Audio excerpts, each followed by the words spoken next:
गुरु जी के चरणों में शत शत प्रणाम, सारी संगत को मेरा प्रणाम। और गुरु जी जैसे कहते थे नमस्ते, ये स्वीकार हो। आज ये बहुत बड़ा सौभाग्य है कि मैं अपनी इस जन्म की जर्नी आप लोगों के साथ शेयर करना चाहती हूँ। बैकग्राउंड तो मेरा ये है कि मेरा जन्म एक ब्राह्मण डॉक्टरों के परिवार में हुआ था। मैं दिल्ली की पली बड़ी हूँ। तो मेरे फादर शौकिया बहुत पत्री देखते थे, बड़ी अच्छी पत्री देखते थे। तो वो मुझे कई बार कहते थे कि 32 साल की उम्र के बाद तेरी जिंदगी में एक ऐसा इंसान आएगा जिसका तेरे से कोई लेना देना नहीं होगा, वो ऑपोजिट सेक्स का होगा और वो तेरी जिंदगी का सारा संचालन करेगा।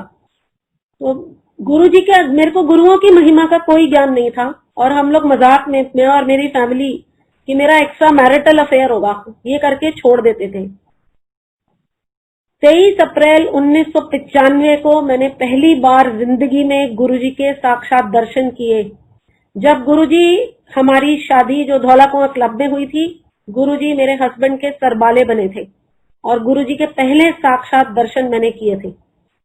उस टाइम जब शादी हो रही थी, मेरी मदर इन लॉ मुझे बार बार बोल रही थी गुरुजी के साथ फोटो खिंचाओ, इन फोटोज की बड़ी वैल्यू होगी। मुझे कुछ समझ नहीं आ रहा था, पर हाँ, जैसे घर के बड़े होते हैं आप उनका मान करते हो। तो शादी के टाइम मुझे कुछ नहीं पता था गुरुजी की महिमा का।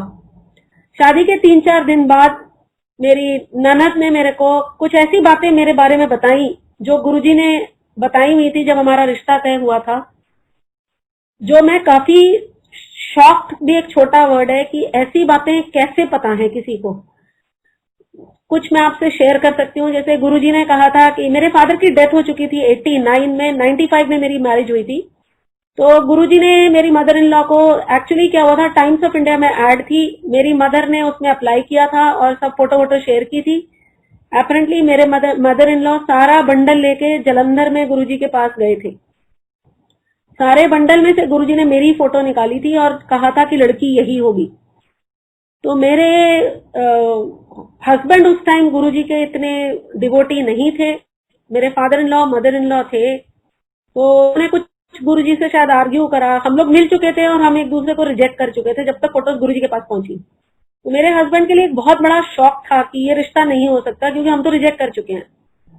तब गुरुजी ने कहा था कि तूने अपना आज देखा, मैंने तेरा कल देखा, और अगर तू मेरे को मानता है तो तू ये शादी कर ले। तब तक मेरे हस्बैंड किसी और लड़की को सिलेक्ट कर चुके थे, तो it was very difficult for him, पर समहाउ ही सकम टू इट। मैं इसलिए आपको बता रही हूँ क्योंकि इसके बाद में ये चीजें कैसे गुरुजी ने बताई मुझे, ये बड़ा इंटरेस्टिंग एक सीन हुआ था। एनीवे, तो ये शादी फाइनली पक्की हुई। तो मेरे मदर इन लॉ ने, मतलब हस्बैंड ने तो नहीं थे उस टाइम, तो मदर इन लॉ ने धीरे से गुरुजी से पूछा कि इसी लड़की पर क्यों बोल रहे हो आप। तो गुरुजी ने बोला कि इसके फादर की डेथ हो चुकी है, इसकी मदर इसको वापस नहीं लेगी, लड़की ओ चाहिए जो एनू ना छड़ दे, तुसी कुड़ी उठा लियो और कोई दाम दहेज ना मांगना। तो मैं संगत जी सच बताती हूँ, सिर्फ एक जोड़ी कपड़ा जो मैंने अपनी शादी में पहना था, जो साड़ी, बस उतने में मैं ब्याह के आ गई। और तब हमारी लाइफ शुरू हुई। और गुरुजी ने, माय हस्बैंड हैड आर्ग्यूड, तो उन्होंने बोला था कि गुरुजी ऐसा क्या है इस लड़की में, मैं नहीं कर सकता। तो गुरुजी ने बोल दिया था कि तेरा जो बिजनेस है वो बंद हो जाएगा, तू खुद बड़ा अपसेट हो जाएगा कि तेरे को ऐसी लड़की चाहिए जो तेरे को संभाले, तू अपने आप को नहीं संभाल पाएगा। और 6 महीने के अंदर ये सब कुछ हो गया कि my husband lost his business, कुछ इन्वेस्टमेंट बैंकिंग का काम करते थे, and he was jobless, he was frustrated and it was difficult. But anyway, Guruji accepted me in his शरण। तो गुरुजी, ये हमारी शादी अप्रैल में हुई। जुलाई में गुरुजी ग्रेटर कैलाश में, हम लोग जैसे कहते हैं ना, जब वेले हुए तब चल पड़े, ग्रेटर कैलाश में तब गुरुजी होते थे। तो एक दिन हम लोग शाम को गए and my husband had some money in the car, जो किसी को देना था। तो कार वहां पे पार्क करी एंड वी वेंट इन। तो गुरुजी ने सिर्फ चाय प्रसाद दी और बोला गाड़ी में जो पैसा पड़ा है वो लौटा के आओ, and he just didn't allow us. तो चाय प्रसाद दिया एंड वी वेंट। उसके बाद गुरुजी ने कुछ कुछ ऐसी चीजें, मतलब मेरे हस्बैंड जैसे दोपहर को मेरे से अपने पैर दबवाते थे। अब नई नई शादी हुई थी, मैं भी ज्यादा बोलती नहीं थी, तो मेरे को पड़ा था कि यार ये क्या अजीब सी बात है कि अब इनके पैर दबाओ। तो एक दिन मैंने कहीं मजाक में पंगे लेने के लिए कह दिया कि आप पहले मेरे पैर दबाओ फिर मैं आपके पैर दबाऊंगी।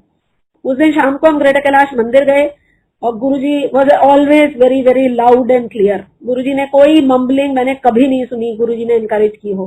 तो बड़ी लाउडली गुरुजी ने सारे संगत के सामने बोला, देखो वो लड़की आई है जो अपने हस्बैंड से अपने पैर दबाती है। मुझे इतनी शर्म आई कि मतलब गुरुजी तो सब कुछ ही लाउडली एंड क्लियरली बोल देते हैं। तो somehow I started getting this feeling कि गुरुजी को पावर है जब इनको सब बातें सुनाई देती हैं। मेरा उनके बारे में कोई ओपिनियन नहीं था एक्सेप्ट कि वो अगर घर के एल्डर हैं तो मैंने सिर्फ उनके मत्था टेकना है और मुझे सिर्फ ब्लेसिंग्स लेनी है। बाकी गुरुजी ने कभी मुझे ऐसा कुछ नहीं कहा जो मेरे को कोई चीज में प्रॉब्लम दे। जिंदगी चलती गई। सडनली एक दिन गुरुजी ने मेरे को जुलाई एंड में बोला, शशि आंटी पेट में दर्द होती है।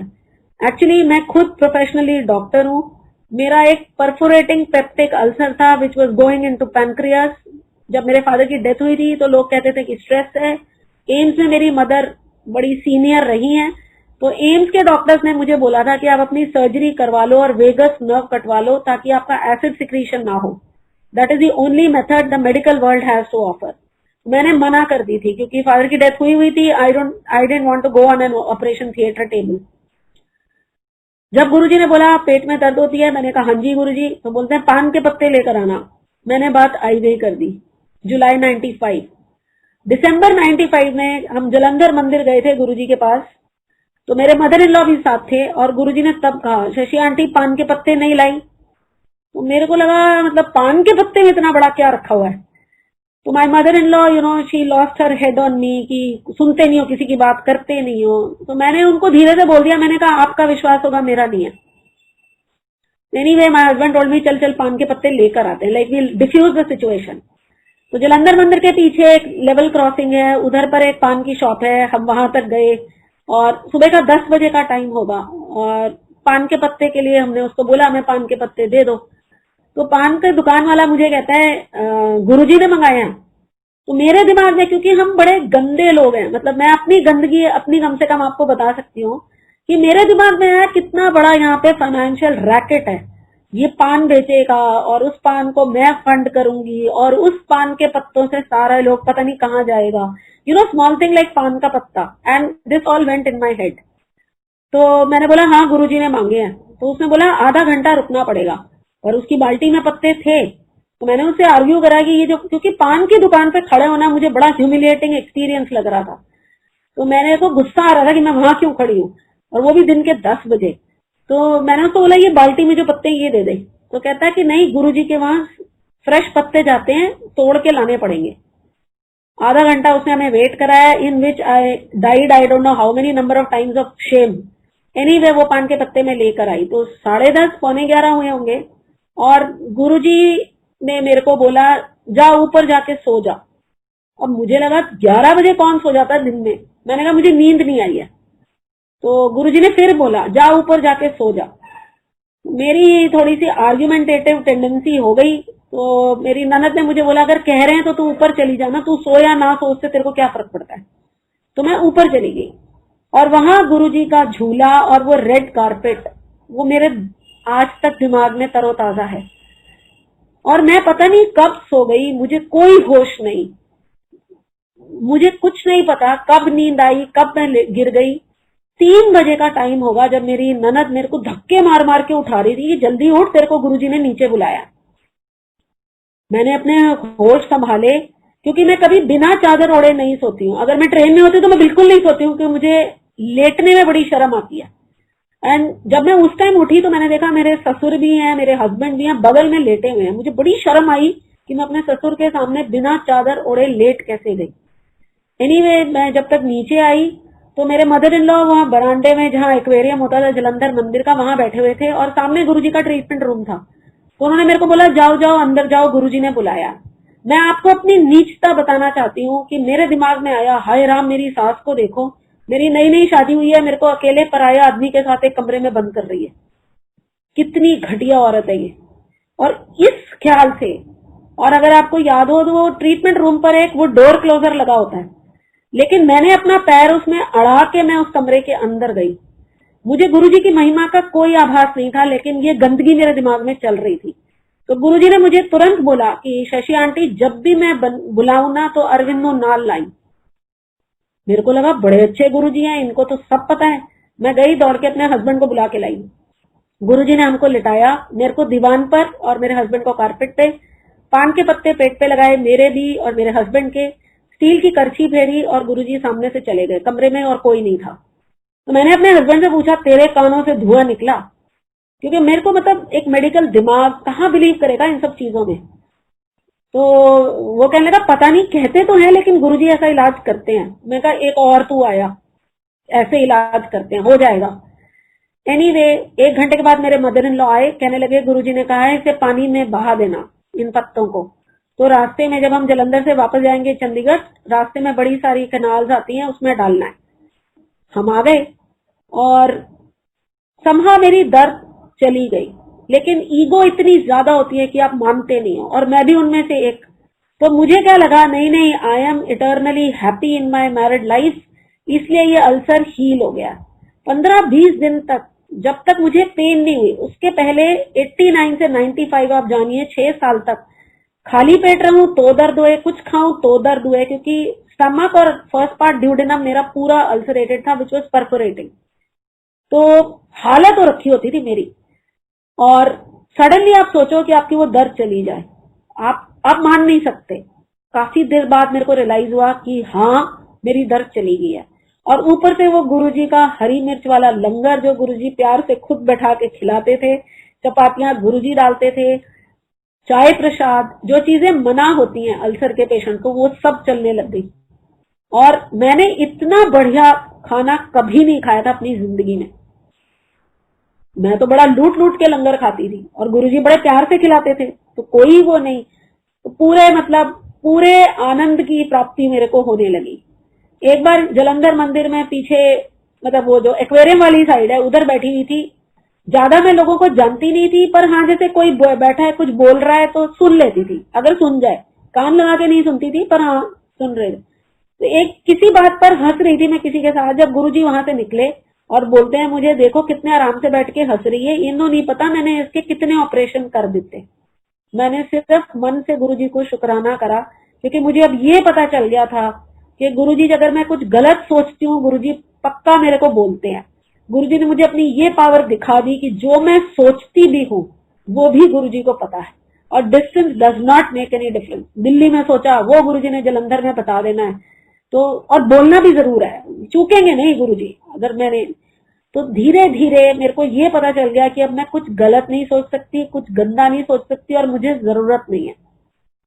इस तरह मेरी जर्नी 95-96 में चली। 97 में मैं सीनियर रेजिडेंट बनी, पहले जीटीबी हॉस्पिटल में, शाहदरा में, दिल्ली में। और मेरे को थोड़ी थोड़ी कोई स्पॉटिंग होती थी रोज। तो मैंने अपने कोलीग से पूछा, तो उसने मेरे को बोला गायनी में टेस्ट करा, हो सकता है you may be pregnant.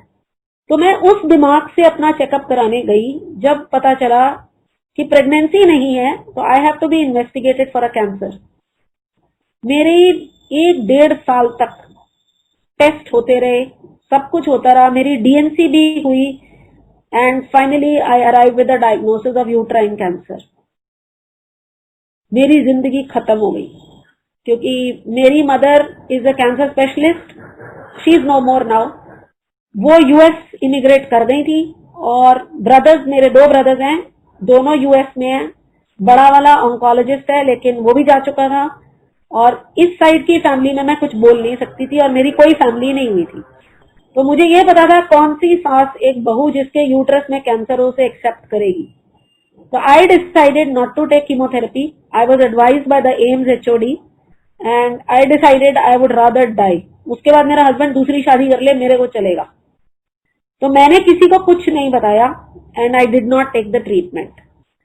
97 late या 98 अर्ली होगा जब मेरे मदर इन लॉ चंडीगढ़ से दिल्ली आए। मैंने तब तक विलिंगडन हॉस्पिटल या राम मनोहर लोहिया हॉस्पिटल ज्वाइन कर लिया था as a senior resident, and she told me कि गुरुजी दिल्ली आए हुए हैं, तूने चलना है। तो मैं ना गुरुजी के दरबार में बहुत दौड़ दौड़ के जाती थी, not because of any faith, but because of a very tasty langar which is served, और मैं बचपन से, जब से मैंने होश संभाला है, मैं उस परिवार से हूँ जहाँ पे जब तक तुम रोटी बनाओ नहीं तुम खा नहीं सकते। तो मैं जब से मैंने होश संभाला, मैं तब से चपातियां बनाती हूँ, खाना बनाती हूँ, बर्तन धोती हूँ, क्योंकि वो रोटी मैं कभी नहीं खा सकती जो मैंने नहीं बनाई। और गुरुजी के दरबार में मैं कुछ नहीं करती थी सिवाय रज के खाना, रज के चाय प्रसाद पीना और सिर्फ खुश रहना। बस ये चीजें मुझे बड़ी अट्रैक्ट करती थी। मैं कुछ नहीं और सोचती थी कौन सी डिवाइन पावर, कौन आता है कौन जाता है, मुझे उससे कोई मतलब नहीं है, पर मेरी खुशी हो जाती थी उस शाम की। इस लोभ से मैंने अपने मदर इन लॉ को बोला यस मैंने जाना है, एंड वी केम टू छोटे मंदिर। तब गुरुजी की बड़ी छोटी संगत होती थी और ऊपर फर्स्ट फ्लोर पे गुरुजी सोफे पे बैठा करते थे। मैं वहां पर आई, मैंने गुरुजी से कुछ नहीं कहा, मेरे को, क्योंकि मुझे कुछ ऐसा था भी नहीं कि मैंने कुछ गुरुजी से मांगना है या गुरुजी कुछ दे सकते हैं। पर गुरुजी ने जब आज्ञा दी, लंगर खिलाया, आज्ञा दी, तब मुझे बोले, जब मैंने मत्था टेका, आगे मेरे मदर इन लॉ थे, वो मत्था टेक के पीछे मुड़े, उसके बाद मैं थी, पीछे मेरे फादर इन लॉ थे। जब मैंने मत्था टेका तो गुरुजी मुझसे कहते हैं, शशि आंटी कल अपने सारे टेस्ट रिपीट करा ले। तो मेरी मदर इन लॉ फट से पीछे मुड़े, कौन से टेस्ट कौन से टेस्ट। अब मुझे लगा मैं क्या बताऊं। She was thinking in terms of pregnancy, I knew it is cancer. Anyway, मेरे को तो कुछ, मेरी मतलब आई didn't have a feeling in my mind, पर बोला है तो चलो टेस्ट करा लेते हैं। तो मैंने अपने टेस्ट कराए and I used to give my sample to Lal's lab at Hanuman road, और माई टेस्ट बिकेम 0 ओवरनाइट।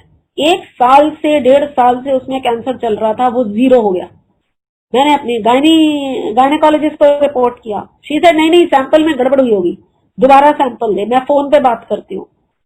फिर वो अशलोक हॉस्पिटल में, ग्रीन पार्क में अशलोक हॉस्पिटल की कोई लैब थी, एक सैंपल उधर गया, एक सैंपल लाल लैब में गया, दोनों सैंपल्स नेगेटिव फॉर कैंसर आए। मेरी डॉक्टर मेरे पे बहुत चिल्लाई, मुझे नहीं पता तू कहाँ गई थी, मुझे नहीं पता तेरे गुरु की क्या शक्ति है, पर आइंदा से कभी फैमिली की बात मत करना। You can not have a family because I don't know where your cancer is. तो हमें लगा यार आसमान से टपके खजूर में अटके, इसमें मैंने क्या, मैं भी उसकी बात आई गई कर दी। गुरुजी ने छोटे मंदिर में तब अपनी संगत शुरू कर दी थी, तो घूमते फिरते मैं जाती थी। जब मैं नेक्स्ट गई तो गुरुजी ने आते ही मुझे बोला, की कह रही है तेरी डॉक्टर नहीं, तेरा फैमिली नहीं होगी, तेरा पहला मुंडा होएगा। मैंने थैंक यू गुरुजी, कोई सीरियसली कुछ नहीं बोला, छोड़ दिया। दिस वॉज 98 एंड 99 जब मिलेनियम टर्न हुआ तो मैं बड़ी अपने बॉस से लड़ लुड़ के छुट्टी लेके, Arvind was in Bombay, my husband, I went to Bombay. तो जब वो दिसंबर और उसकी फॉग चलती है जनवरी की, उसमें ट्रेन डिले होते हैं, फाइनली 9 जनवरी 2000 को मैं छोटे मंदिर गई गुरुजी के पास। पूरी संगत भरी हुई, हॉल भरा हुआ खचाखच, और मैंने गुरुजी को अपनी तरफ आते हुए नहीं देखा, और suddenly he was standing in front of me. मैं खड़ी हुई, गुरुजी कहते हैं मिलाई हुआई बॉम्बे, मैं कहा हाँ जी गुरुजी। कहते हैं अरविंद नु मिलाई, मैं कहा हाँ जी। गुरुजी कहते हैं और की शशि आंटी हुन तेरे पीरियड्स नहीं आने, हुन ते तू प्रेग्नेंट है। It was such a shocking thing in front of a hall full of संगत। और मेरे पीरियड्स तो अभी 1 हफ्ते बाद आने थे। साइंस में आज भी कोई ऐसा टेस्ट नहीं है जो आपको without missing your periods, miss तो बहुत दूर, 1 हफ्ता पहले आज भी आपको बता दे कि आप प्रेग्नेंट हो। मैं चुप कर गई, आई वॉज बिल्कुल पूरे सन्नाटे में। Anyway my cycle didn't come, then I overshot, and January I tested my urine, it became positive for pregnancy. अब गुरुजी के साथ तो सब कुछ जाहिल है, लेकिन अज्ञानी तो हम हैं। आई रिपोर्टेड टू माई डॉक्टर। अब वो मेरे पीछे पड़ गई, इसको अबॉर्ट करो, क्योंकि कैंसर का पता नहीं, ऊपर से कंसीव करके आ गए हो। तो मेरा उससे ये झगड़ा होने लगा कि अगर मुझे कोई दिक्कत होगी तो मैं अबॉर्ट करा लूंगी, लेकिन जब तक दिक्कत नहीं होगी तो मैं ऐसे कैसे छोड़ दूं। तो we had a big tiff on it and I decided not to abort. मार्च में मेरे को फिर कोई स्पॉटिंग हुई, she put me on a bed rest, और महीना भर उसने बेड रेस्ट पर डाला मुझे, लेकिन मेरे में इतनी एनर्जी कि मैं अपने आप को रोक नहीं पाती थी। लोग प्रेगनेंसी में बड़े ध्यान से और बड़े स्लो हो जाते हैं, और मैं डबल द रेट हो गई। अब मुझे बैठा ही ना जाए, लेकिन ऑफिशियली मेरे को ड्यूटी ज्वाइन नहीं करने को मिल रही थी, क्योंकि फिटनेस सर्टिफिकेट नहीं मिलता गवर्नमेंट सर्विस में। प्रेगनेंसी में अगर कोई कॉम्प्लिकेशन हो जाए, कोई भी डॉक्टर आपको फिटनेस सर्टिफिकेट नहीं देता, और गायनेकोलॉजिस्ट तो लास्ट वन। तो एनीवे मेरी गायनेकोलॉजिस्ट ने मुझे सीरीज ऑफ इंजेक्शन, पता नहीं 15-20 गोलियां खाने को दे दी कि मुझे नहीं पता तू क्या कर रही है। तो मैं ना हफ्ते में 2 बार अपने इंजेक्शन लेती थी इंट्रामस्कुलर। कितने लोगों से आप रिक्वेस्ट करोगे कि मुझे इंट्रामस्कुलर दे दो? मैंने अपने आप को खुद ही इंजेक्शन लगाने शुरू कर दिए, which is such a risky thing. आपको कोई रिएक्शन हो जाए, आप खुद ही मर जाओगे। तो मैं ट्रांस यमुना एरिया में एक रूम में रहती थी। मैं खुद को खुद ही इंजेक्ट करती थी ना, बंद रूम। कुछ होने को तो तभी कुछ हो जाए, लेकिन कुछ नहीं हुआ।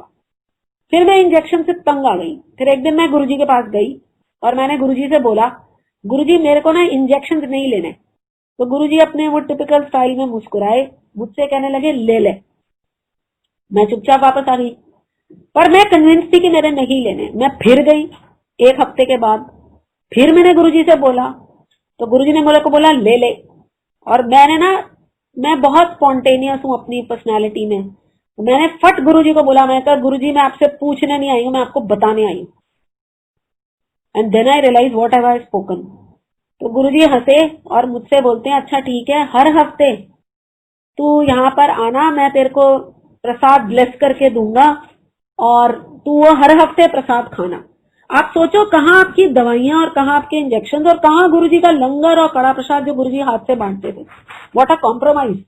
मैं कहा हाँ जी गुरुजी मैं हर हफ्ते आऊंगी। And I started going. तो मीनवाइल जब ये मेरे को मार्च में स्पॉटिंग हुई, आई कुड नॉट गो।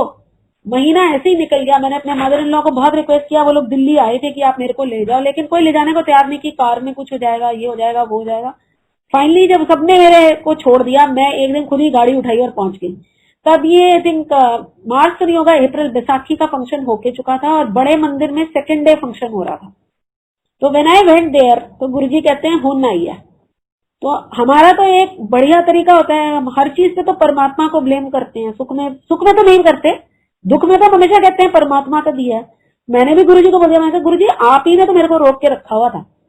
तो गुरुजी कहने लगे चल अच्छा बैठ, और पूरा एक इमरती का डब्बा भर के गुरुजी ने मेरे को दिया। एनीवे लंगर खाया। जब मैं वहां से चलने लगी तो माताजी समाव मेरे को बहुत, मेरी मुकद्दर थी कि माताजी मुझे बहुत प्यार करते थे। मैं कभी नहीं भूल सकती कि माताजी के साथ जब मैं बैठती थी तो माताजी अपना एक गोडा मेरी घुटने पे रख के बात करते थे मुझसे, और जो भी वो अपना बताते रहते थे मुझे सुनना। मतलब मेरे को इतनी फ्लुएंट पंजाबी आती भी नहीं थी, लेकिन मुझे बड़ा प्यार लगता था माताजी अपना गोडा मेरे घुटने के ऊपर रखते थे। तो मैं माताजी के साथ बैठी हुई थी, गुरुजी ने अपना सारा लंगर वगैरह खिलाया। तो माताजी ने मुझे बोला बैसाखी पे गुरुजी पे बहुत फूल चढ़ा है, तू जमुना पार रहती है, ये लोग तो कचरे में डाल देंगे, तू इसे नदी में डाल देना। तो मेरे घमंड की बता रही हूं मैं आपको, मेरे मन में भी वही भाव आया जो एक भजन में है कि कभी कभी भगवान को भी भक्तों से काम पड़े, जाना था गंगा पार प्रभु केवट की नाव चढ़े। मैं उस रूल में आ गई कि वाह गुरुजी को मुझसे काम है और मैं कर दूंगी। तो बड़े जब मुझे आज्ञा मिली और गुरुजी ने मुझे आज्ञा के टाइम बोला ये फूल कल सुबह ड्यूटी पे जाने से पहले नदी में डाल देना।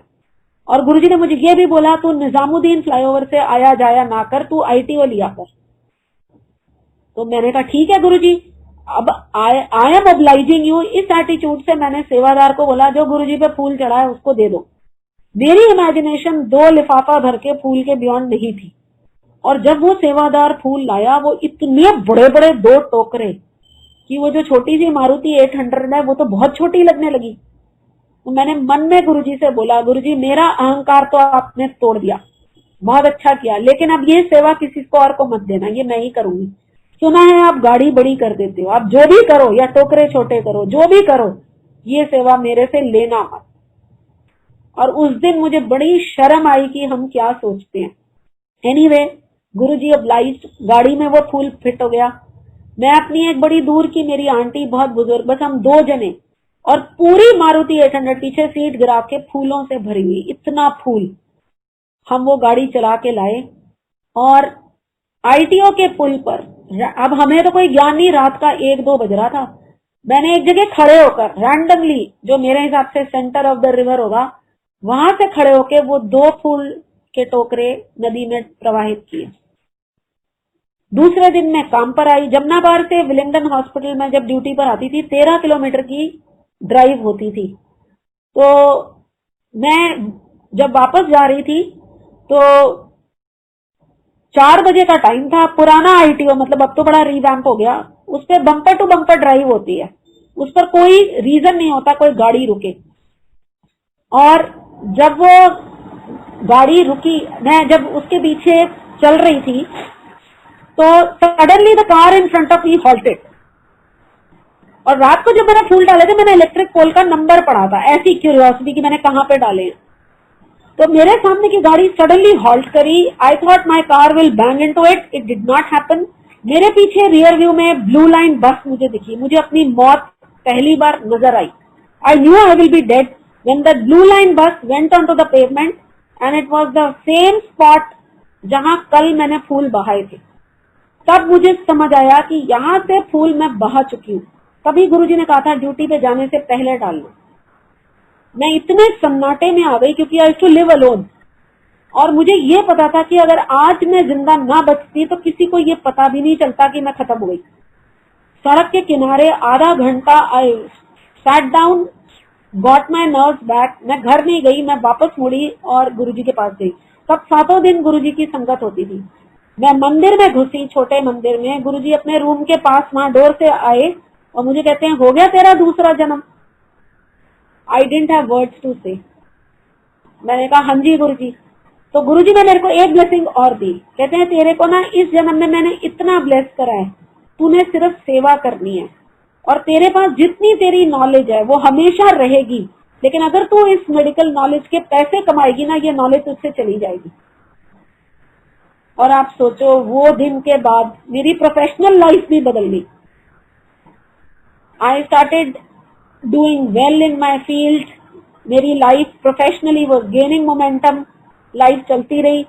Meanwhile on 9th January 2000 when Guruji told me I have conceived, तो जब मैंने गुरुजी से बोला कि मैंने ये दवाइयां नहीं लेनी, तब तक मैं रेगुलर अल्ट्रासाउंड के लिए जाती थी। तो एक दिन ऐसे ही गुरुजी ने मेरे को बोला, बड़ा डॉक्टर पोल जान दिया। तो थोड़ी वो अकड़ होती है ना आपकी, तो मेरे को लगा अच्छा Guruji now you will say and then I will go. That attitude I got in my mind.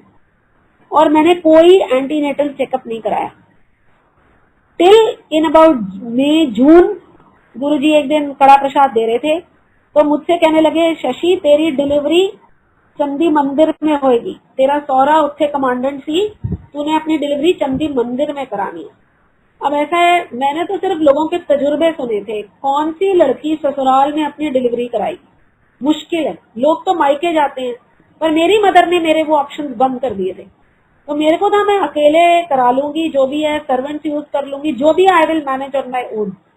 But मैंने गुरुजी से बोला, गुरुजी मैं कहीं भी चली जाऊंगी, ससुराल नहीं जाऊंगी। It is very difficult for my mother in law to arrange everything and it will not happen, क्योंकि लोगों के तजुर्बे बड़े खराब रहे हैं डिलीवरी के बारे में। गुरुजी ने मेरे को 2-3 बार बोला, शशि डिलीवरी चंदी मंदिर होएगी। फिर फाइनली एक बार, क्योंकि मैं हर हफ्ते जाती थी, गुरुजी ने एक दिन मेरे हाथों में कड़ा प्रसाद रखा। तब ये नॉर्म हो गया था कि आप कड़ा प्रसाद बाहर जाके खाओगे। गुरुजी ने मेरे को वहीं बिठा दिया और मुझसे कहते हैं इधर ही बैठ जा, इधर ही खा और मेरे को बता कि तू कब जाएगी। तो सरेंडर जब आपके अंदर आता है, अब मैं क्या बताऊं। तो मैंने गुरुजी से बोला, जब आपको इतना ही पता है तो आप ही बता दो। तो गुरुजी ने 23 या 24 जून की मेरे को डेट दी और आप मानो उसकी छुट्टी थी दिल्ली में, सेंट्रल गवर्नमेंट की छुट्टी थी, लेकिन आर्मी हॉस्पिटल वर्किंग था। ये दिन गुरुजी ने मुझे चुन के दिया। मुझसे कहते हैं, गुरुजी तेरी छुट्टी है, तू उत्थे जा, उत्थे वर्किंग है, डॉक्टर को दिखा के आ। फिर क्योंकि सवाल पूछना तो होता ही है, तो मैंने गुरुजी से पूछा, गुरुजी फिर जाऊं कैसे? गुरुजी कहते हैं, शताब्दी तो जाई, सौरे न कहीं तेन छड़ जाए। अब that was the first time in my life I was going to my in laws house without my husband. और चंडीगढ़ ना किसी दिल्ली वाले के लिए बड़ा कंफ्यूजिंग है, क्योंकि उसमें सब कुछ इतना मेटिकुलस है कि हमें इतने मेटिकुलस की आदत ही नहीं है। और मेरे जैसे तो बिल्कुल ही, जो मतलब बिल्कुल दिमाग नहीं लगाते एक्स्ट्रा चीजों पर, मुझे कोई रास्ता नहीं पता। मैंने अपनी मदर इन लॉ को फोन किया, मैंने कहा गुरुजी ने बोला है, उस टाइम मोबाइल्स भी नहीं होते थे। मैंने उनको बोला, मैंने कहा आप मुझे लेने आ जाओगे? तो मदर इन लॉ बोलने के हाँ गुरुजी की आज्ञा है, हम आ जाएंगे। लेकिन मेरे मन में ना एक शक हो गया, अगर ये नहीं आए तो मैं क्या करूंगी? शताब्दी तो रात को 10 साढ़े 10 बजे पहुंचती है, मैं वहां चंडीगढ़ रेलवे स्टेशन को 10 बजे उतर के क्या करूंगी? तो मैंने अपने मदर इन लॉ को बोला, आप प्लेटफॉर्म के शुरू में खड़े हो गए और अगर चलती हुई ट्रेन से मैंने आपको नहीं देखा तो मैं उससे बेटर है वो कालका में खत्म होती है, मैं कालका चली जाऊंगी, because Himachal is much more safer. than getting down in Chandigarh. I will not get out of the train. तो believe me, मेरे मदर इन लॉ कभी किसी की सुनते नहीं थे, बेचारे वो खड़े हुए. They came to pick me up. I went for a checkup. The doctor saw me and he told me, we will do a cesarean. तो पहला डर आपका यही होता है. मैं कहा यार तू सिजेरियन कर देगा. And RV doctors are very friendly. So he said, unless you want disasters to happen, एज बहुत ज्यादा है, लेबर इतनी अच्छी होगी नहीं, तू इमरजेंसी में सिजेरियन करा लेना. रहेगा नहीं ऐसा कुछ मत कर, तू कर दे. तो ही टोल्ड मी कि अगस्त एंड तक तुम आ जाना, September end is your due date. ठीक है. And till then I never went to anybody. मेरे ऑफिस में जो मेरे हेड ऑफ द डिपार्टमेंट थे, उनकी लड़की was also carrying 15 days ahead of me. और उसको दुनिया भर के कॉम्प्लिकेशंस हो रहे थे. उसका प्रोटीन लेवल कम, उसको ड्रिप लग रही, उसको ये लग रहा. तो जब भी मेरे एचओडी मुझे देखते थे, मुझसे कहते थे शशि तेरे को कुछ हो गया तो सारी दुनिया मुझे जूते मारेगी कि अपनी लड़की को तो इतना संवार के रखा, दूसरे की लड़की को ऐसे धकेल दिया, तू प्लीज छुट्टी ले ले और चली जा. मैंने कहा सर गुरुजी हैं मेरे, और जब तक वो आज्ञा नहीं करेंगे ना मैं लेबर में नहीं जाऊंगी, आप निश्चिंत रहो. अब वो सर मेरे को फिर जहां भी मैं काम करती हूँ उनको पता होता है. तो Guruji is known as Shashi is Guruji. तो मुझे कहते हैं अब तू अपने गुरुजी की ना कहियो मुझे. मैंने कहा सर हैं आप मान लो. एनीवे उनका मेरा ये टिप्स चलता रहा, बट आई कंटिन्यूड वर्किंग. 20 या 21 अगस्त की बात है, जब जन्माष्टमी आई तो गुरुजी ने तब तक मुझे बोल दिया था अपने सास और सौरे नु कहीं तेनू लेन आ जाए. तो मैंने उनको फोन करा. They were there in Delhi, they were putting up in RR, and daily evening we used to go to Guruji's मंदिर. तो जब जन्माष्टमी की छुट्टी आई तब गुरुजी ने मेरे को बोला जा अपना अल्ट्रासाउंड करा के आ और देख मैं तेनू की दिखता है. तो जो फोनोलॉजिस्ट था वो मेरे फादर का स्टूडेंट था. उसने कैंसर के टाइम भी मेरे सारे अल्ट्रासाउंड किए थे. उसने तब मुझे कहा था तू जिस भी गुरु की महिमा में है वो बहुत पावरफुल है, उनकी महिमा से हटना मत तू. तो जब उसने, अब मैं उसके पास गई, सोचो आप मेरी प्रेगनेंसी का ये शायद पहला अल्ट्रासाउंड था. थ्रू आउट माई प्रेगनेंसी कोई चेकअप नहीं हुआ, कुछ नहीं हुआ, कोई अल्ट्रासाउंड नहीं हुआ. उसने मेरा अल्ट्रासाउंड करा. उन्होंने, गुरुजी ने मेरी मदर इन लॉ को बोला आप भी साथ जाओ. I went. मैंने अल्ट्रासाउंड कराया. अल्ट्रासाउंड के बाद मैं तो कमरे से बाहर हो गई, but the sonologist told my mother in law baby is already in position, she will deliver early. तो मदर इन लॉ थोड़े से वरिड हो गए क्योंकि सितंबर एंड है तो अगस्त एंड में आपको वार्निंग मिल रही है. मुझे नहीं उन्होंने बताया, लेकिन शाम को जब हम गुरुजी के मंदिर आए तो गुरुजी ने मदर इन लॉ को बोला ठीक है डॉक्टर जल्दी डिलीवर करेगी, तब तक नहीं करेगी जब तक मैं नहीं कहूंगा. तब मुझे पता चला कि मेरे मदर इन लॉ को ये टेंशन भी हो रही है. एनीवे जिंदगी पूरी बिंदास और बड़ी बढ़िया चली. एक दिन गुरुजी ने 24 या 25 अगस्त रही होगी, गुरुजी ने बोला शशि की तनख्वाह से एक स्टील का ग्लास, स्टील की कटोरी और चीनी लेकर आना. तो मैं और मेरी मदर इन लॉ, आप सोचो, आरआर के कैंपस से चले. We went towards Gopinath market to buy this, एक स्टील का ग्लास, कटोरी और चीनी, और हमें कहीं नहीं मिली. एंड हम चलाते चलाते गाड़ी ग्रीन पार्क तक पहुंच गए. तो मेरी मदर इन लॉ ने बोला ये ऐसी दुर्लभ चीज तो नहीं है पर गुरुजी ने कुछ करी है, तू प्लीज प्रे कर तब तेरे को मिलेगा. And actually I prayed. I got एक स्टील की कटोरी, स्टील का ग्लास और चीनी. वो सब लेकर हम मंदिर गए. 27-28 की रात थी जब गुरुजी ने जनरल संगत भेज दी, और मैं वहां पर ऐसी एक ज्वाइंट सेक्रेटरी आती थी रूबी अरोड़ा. तो उसने, हम दोनों पीछे बैठ के ना गप्पे मार रहे थे और गुरुजी आगे संगत के साथ अपने सिंहासन पे थे. कुछ हॉल में शब्द चल रहे थे और हम दोनों, वो मुझसे पूछती है तेरा काम हो गया. मैंने कहा यार कौन सा काम. तो मुझसे बोलती है ले सारी दुनिया तो यहाँ पर गुरुजी से लड़का ही मांगने आती है. ये दिखती नहीं, मेरा ये गुरुजी है. तो कहती मेरा काम नहीं हुआ. गुरुजी ने कहा है बाकी है, में अभी साल कहाँ खत्म हुआ. कहती है नहीं गुरुजी ना हमारी सुनते नहीं है. तो मैंने सोचा इधर ही आके शोर मचाऊंगी. तो मैंने उसे बोला, मैंने कहा जो तुम मन में सोचो वो तो पता हो रहा है, तो इधर आओ या ना हो उनको पता है क्या सोच रहे. तो शीर्ष मेरे तो मेरी बारी ही नहीं आई. तो मैंने उसे बोला अगर ऐसा होता तो हमें सदगुरु की प्राप्ति नहीं होती. कुछ तो कर्म होंगे ना जो गुरुजी मिले, और हमने दोनों ने किसी ने गुरुजी को आते हुए नहीं देखा. कहीं गुरु हमारे सामने खड़े, तो उसको पूछे हैं हो गई तेरी प्रेगनेंसी की गल्ला. हमें इतनी मतलब मैं तो इतनी शर्मिंदा हुई कि कोई शब्द नहीं सुन रहे, कोई ध्यान नहीं लगा रहे, दुनियावी गप्पे मारे जा रहे। खैर गुरु जी ने मेरे को बोला चल गिलास में चीनी डाल, और तब मैंने पहली बार, तो गुरु जी ने ना तब जब मुझे बोला ग्लास में चीनी डाल, तब मैंने जिंदगी में पहली बार ग्रेविटी बदलती हुई देखी। ग्रेविटी ऑब्लिक हो गई और चीनी ग्लास में जाए ना, सारी कारपेट पे गिरे। तो जो 10-15 लोग थे वो मेरी तरफ देख लगे। मेरी मदर इन लॉ ने मुझे झाड़ा, तू सारी दरी खराब कर दी। मैंने गुरुजी की तरफ देखा, गुरुजी मुस्कुराए, कहते हैं हुन पाहुन सीधी जाएगी, this only between me and Guruji की gravity can be oblique. Then I realise Guruji की पावर कितनी है। खैर गुरुजी ने वो ग्लास मुझसे लिया, उस पे कटोरी रखी, and he showed me a Shivling in it and instructions were low behold कि जब शशि का लड़का हो जाएगा इसे शिव मंदिर में छोड़ देना। So I knew Guruji has created with his Shakti a Shivling for me. तब वो शिवलिंग गुरुजी ने मुझे दिया, and in no split no second, मतलब सेकंड भी बहुत बड़ा होता है, गुरुजी ने पूरा अपना चोला उतारा और मेरी तरफ फेंका और मुझे कहते हैं एले शशि आंटी फड़। पता नहीं जैसे गुरुजी ना दिमाग फेर देते हैं, मेरे दिमाग में लगा हुआ है कि इस चोले की तह लगा दी। और मेरे हिसाब से जब मैं गुरुजी को देखती थी, मेरे हिसाब से गुरुजी की हाइट 5'7", 5'8" से ज्यादा मुझे नहीं दिखती थी। एंड आप सोचिए, मैंने गुरुजी की जो धोती होती थी उससे तह लगानी शुरू की और मुझे उसका दूसरा एंड नहीं मिला। मेरे हाथ भर गए दोनों, लेकिन एंड नहीं मिला। देन आई लुक्ड एट गुरुजी, गुरुजी मुस्कुराए, कहते नहीं दोबारा लगा, अब तुझे एंड मिल जाएगा। मैंने वो सब लपेटा, गुरुजी की जैकेट, गुरुजी का kurta, and I turn to Sudha aunty who was standing behind me कि आंटी अब इसका कहाँ रखना है, इसको कहाँ रखना है। देन शी टोल्ड मी तेरे को पता नहीं है फड़ का क्या मतलब होता है। Then it didn't dawn on me for quite some time कि गुरुजी ने अपना चोला मुझे दे दिया। मैंने मत्था टेका तो गुरुजी ने मुझे बोला, सब पता है उनको, गुरुजी ने मुझे बोला कभी कोई चिंता ना लाना, मैं तेनू इन्ना ब्लेस कर देता। उसका मीनिंग मुझे उस टाइम भी नहीं समझ आया। जब नेक्स्ट डे गुरुजी ने हमें छुट्टी दी, हम लोग चंडीगढ़ गए, सारे रास्ते मैंने गुरुजी का चोला अपनी गोद में रखा and we reach Chandigarh. Next day I reported for my medical checkup. तो बच्चे की फीटल हार्ट कुछ ज्यादा थी and I was very exhausted, tired. तो डॉक्टर टोल्ड मी 1 हफ्ते का रेस्ट करो, we'll operate on 5th of September। जब आप सिजेरियन के लिए ऑपरेशन थिएटर के दरवाजों के अंदर जाते हो, आपका कोई साथ नहीं होता, आपके कपड़े, आपका सब कुछ बाहर निकल जाता है। शायद चिता पे लेटते समय वही फीलिंग होती होगी, अगर कोई फीलिंग होती है। देन आई रियलाइज कि कभी भी कोई चिंता ना लाना, मैं तेनू इन्ना ब्लेस कर देता।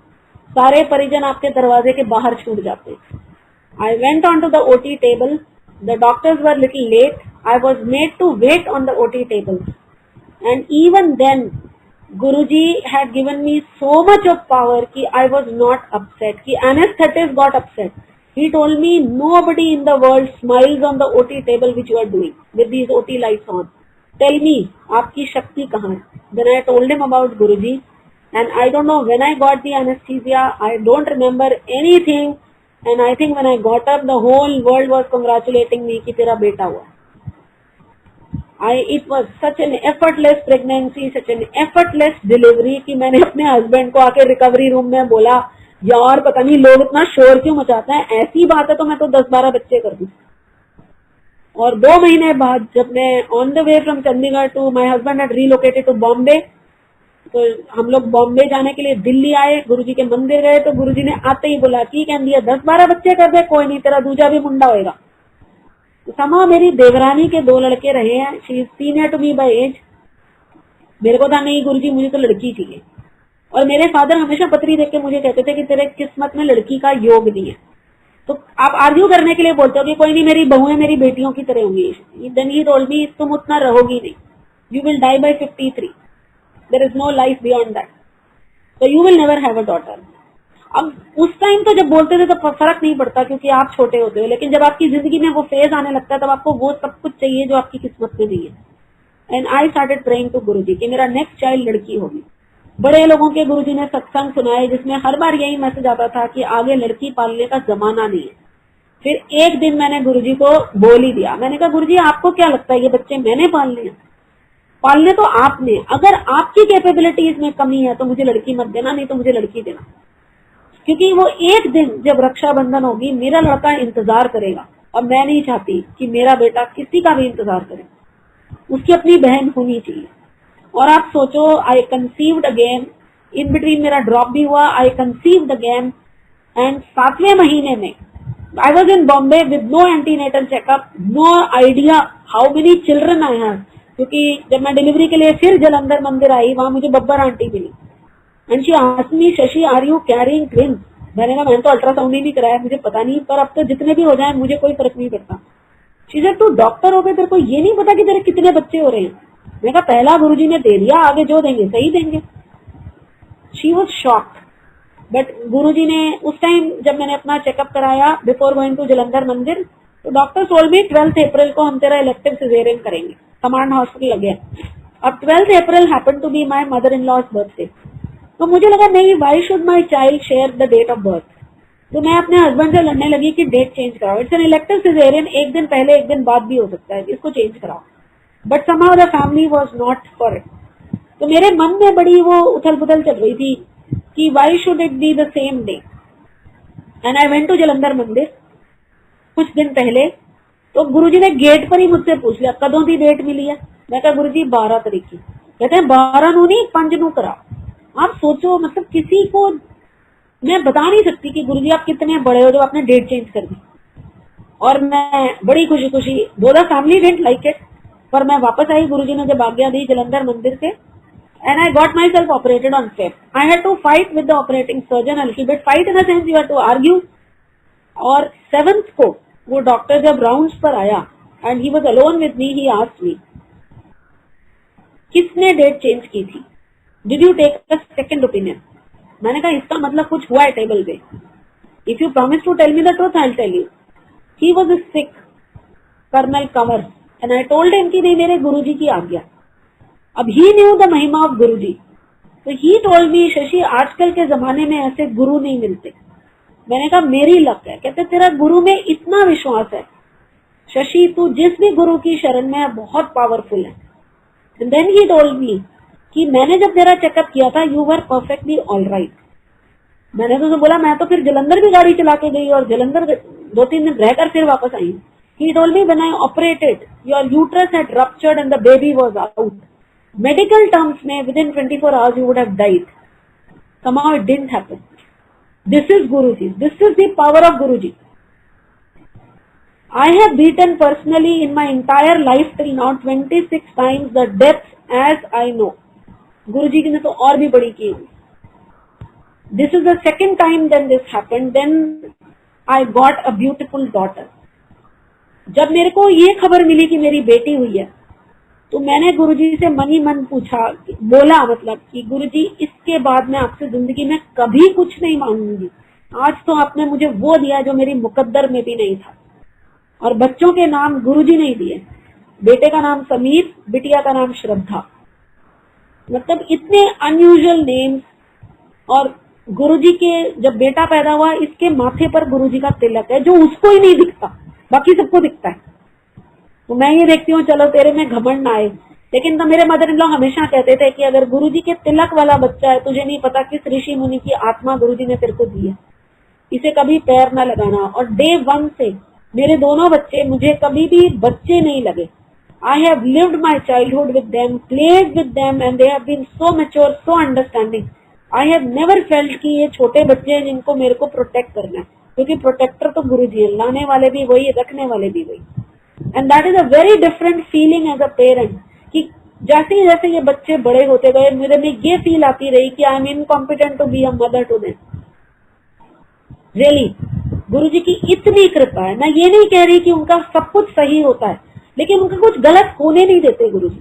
जबकि मुझे भी दिखता है कि ये गलत करा है, इसमें गलत होएगा, लेकिन गुरुजी रिजल्ट बदल देते हैं।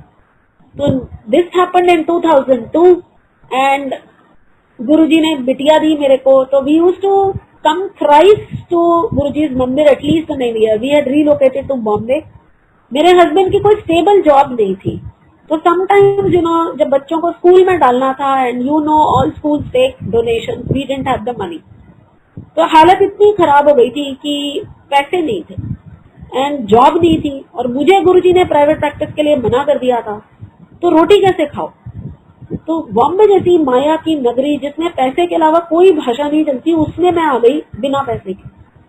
तो एक बार शायद गुरुजी का बर्थडे था, व्हेन आई थिंक 2003 या 4 में, and I was very determined कि आज मैं गुरुजी से पूछ के जाऊंगी कि नौकरी कब लगेगी। अरविंद की लगा दो, क्योंकि आदमी की तनख्वाह से तो घर चल जाता है, इज्जत रहती है, औरत भी बच जाती है, पर संभव वो हो नहीं रहा था। जब मैं बड़े मंदिर में वो गेट की लाइन से अपना लाइन में आते आते आते गुरुजी के पास आई, इससे पहले मैं कुछ बोलती, भीड़ तो काफी थी, इससे पहले मैं कुछ बोलती, गुरुजी ने मुझे बोला, शशि आंटी तेनू इतना ब्लेस कर देता, तेरे घर में कभी किसी चीज की कमी नहीं हो। मेरे दिल को इतनी शांति मिली जैसे मेरे को कुबेर का धन मिल गया। मैं वापस आ गई, मैंने कुछ नहीं बोला गुरुजी से। जब मैं बॉम्बे आई तो मुझे रियलाइज हुआ कि क्या कर दिया मैंने, पूछा नहीं मैंने। तो गुस्से में आके ना, कि कहते ना गुरु की भी परीक्षा ले लो, कहते गुरु आएगा इज्जत रखने के लिए। मैंने अपने सारे घर के जो थोड़े बहुत बर्तन थे वो सब अपनी मेड्स को दे दी। वो मेड्स मेरे घर काम नहीं कर रही थी, वो आसपास में आती थी, but they had once work for me. I didn't have the money, तो मैंने कोई मेड नहीं रखी, तो ऊपर से मैंने घर का सब सामान उठा के उनको दे दिया। तो उनको लगा मेरा दिमाग खराब हो गया, किसी को भी लगेगा। मैंने उसको बोला नहीं, मेरे गुरु की इज्जत है, मेरे को भी देखना है कितना देते हैं। और आप मानोगे नहीं संगत जी, महीने डेढ़ के अंदर हस्बैंड की टाटाज में नौकरी लगी, घर के नीचे 3 गाड़ियां, हम 2 जने गाड़ी चलाने वाले। घर में ऐसी कोई चीज नहीं थी जो गुरुजी ने हमें नहीं दी। इतना वो देते गए कि मुझे शर्म आ गई। मैंने कहा गुरुजी बस बंद कर दो, नहीं तो अब दिमाग खराब हो जाएगा। और तब मुझे वो फेमस चीज समझ आई कि गुरु एक हाथ से भी देवे तो 2 हाथ में नहीं समाता। गुरु जब देने पर आता है तो वो इतना देता है जो तुम सोच नहीं सकते। This was a transition in my life कि गुरुजी क्या है। बॉम्बे से मैं एक बार दिल्ली आई हुई थी, तब गुरुजी ने थोड़े रिस्ट्रिक्शंस लगाने शुरू कर दिए थे, मसली 2003 और 4। तो मुझे याद है जब मैं एम्पायर स्टेट के बाहर गेट से अंदर आ रही थी, बस में मैं अपने बच्चे उठा के लाई। एक कक्कड़ अंकल सेवादार होते थे, उन्होंने मुझे बोला बच्चों को अंदर ले जाना अलाउड नहीं है। मेरे दोनों बच्चे सो रहे थे गोद में। तो मैंने कक्कड़ अंकल से बोला आप सेवादार हो? मैं उनको जानती नहीं थी। कहते हैं हाँ। मैंने कहा फिर आप बच्चा पकड़ो, आप सेवा करो, मैं अंदर जाती हूँ। मैं ये सब नहीं कर सकता। मैंने कहा फिर अंकल रास्ता मत रोको, मैं बच्चे कहाँ छोड़ के आऊँ। I got them in with the condition कि अगर कोई भी बच्चा आवाज करेगा तो आप बाहर आ जाओगे। तो दोनों बच्चे बड़ी गहरी। गुरुजी का स्वभाव ये होता था, जब आप एम्पायर स्टेट के गेट पे पहुंचो गुरुजी बच्चे सुला देते थे। मैंने एक दो लोगों से पूछा, उन्होंने कहा नहीं वो लोग देखते हैं, नजर लगती है, तो गुरुजी सुला देते। एनीवे बच्चे बड़े पीसफुली सोते थे और पूरी संगत हम अपने बच्चों के साथ अटेंड करके जाते थे। और एक दिन हुआ कि मेरा बेटा मेरी गोद में बड़ा डीप स्लीप में था, लेकिन फिर भी वो थोड़ा सा लाइटर प्लेन में हुआ। मुझे लगा कहीं कुछ वैसे चिल्लाते नहीं थे मेरे बच्चे। फिर भी मैं बाहर आ गई, बस विंटर थोड़ी थोड़ी। मैं बाहर आई और मंदिर का दरवाजा भेड़ा हुआ था, बंद था। जब 2 लोग बाहर से और आए तो सेवादार अंदर आए, बोलने लगे अंदर 2 लोगों के बैठने की जगह है, आप में से कोई 2 लोग अंदर आ जाओ। तो वो 2 जेंटलमैन को मैंने बोला आप लोग अंदर चले जाओ, मेरे साथ तो बच्चा है, आप जाओ 2 की जगह आप दोनों अंदर जाओ। वो दोनों अंदर चले गए। थोड़ी देर में सेवादार फिर आए और मुझे कहने लगे गुरुजी ने बोला है कोई भी बाहर नहीं बैठेगा, जो बाहर है वो अंदर आओ। मुझसे कहने लगे आप अंदर चलो। मैं अंदर गई, हॉल पूरा फुल था। मैंने सेवादार की शक्ल देखी, तब गुरुजी ने इशारा करा और बिल्कुल अपने सिंहासन के पास बिठाया। उस दिन गुरुजी ने किसी की चुन्नी, काले रंग की चुन्नी अपने सिर पे बांधी हुई थी और मुझे मिस्टर शौरी, अरुण शौरी से इंट्रोड्यूस कराया।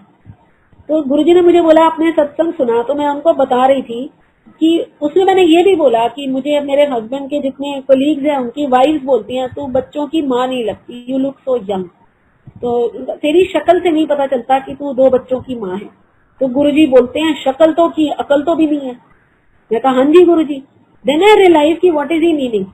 मेरे को किसने बताया बच्चे कैसे पालते हैं? और जब तुम्हारे अपने बच्चे होते तुम्हारी डॉक्टरी भी बैठ जाती है।